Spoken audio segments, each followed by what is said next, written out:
Here's a step-by-step tutorial on how to fix a CCTV camera with unauthorized access, or if it's been hacked due to weak or default passwords, internet exposure, or outdated firmware.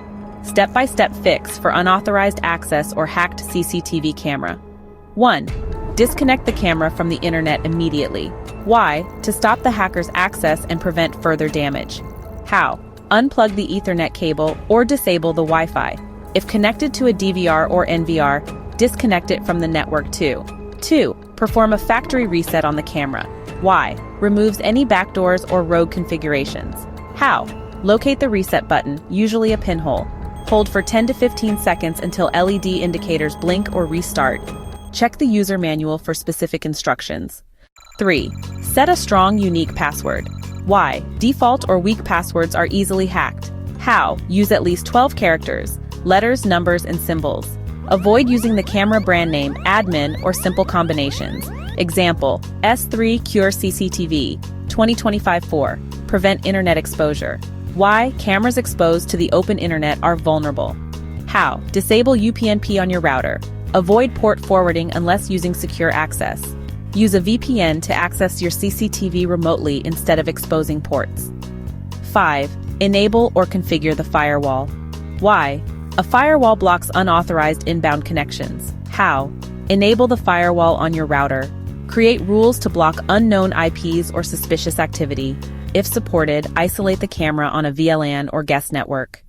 6. Update firmware immediately. Why? Hackers exploit known vulnerabilities in old firmware. How? Go to the camera manufacturer's website. Search for your model and download the latest firmware. Follow the upgrade steps carefully, often via web interface. 7.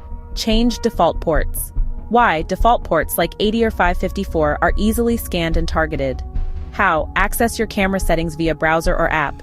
Change HTTP, HTTPS, RTSP, ONVIF, and admin ports to non-standard ones, for example, from 80 to 8654. 8. Disable unused services. Why? Unused features like Telnet or FTP may provide entry points. How? In camera settings, disable Telnet, FTP, ONVIF if not in use, P2P or cloud access if not needed. 9. Monitor logs and access attempts. Why? Helps identify suspicious activity early. How? Enable system logs or email alerts if supported. Check access logs regularly for unfamiliar IP addresses. 10. Segment and secure your network. Why? Isolate CCTV from other sensitive systems. How? Place CCTV cameras on a separate VLAN or subnet. Disable internet access completely if remote viewing is not needed. Bonus: best practices for future security. Change passwords every 3 to 6 months. Avoid using the same password across multiple cameras. Use camera brands with a good cybersecurity reputation. Subscribe to firmware update notifications. Let me know your camera brand or model if you want specific reset steps or firmware links.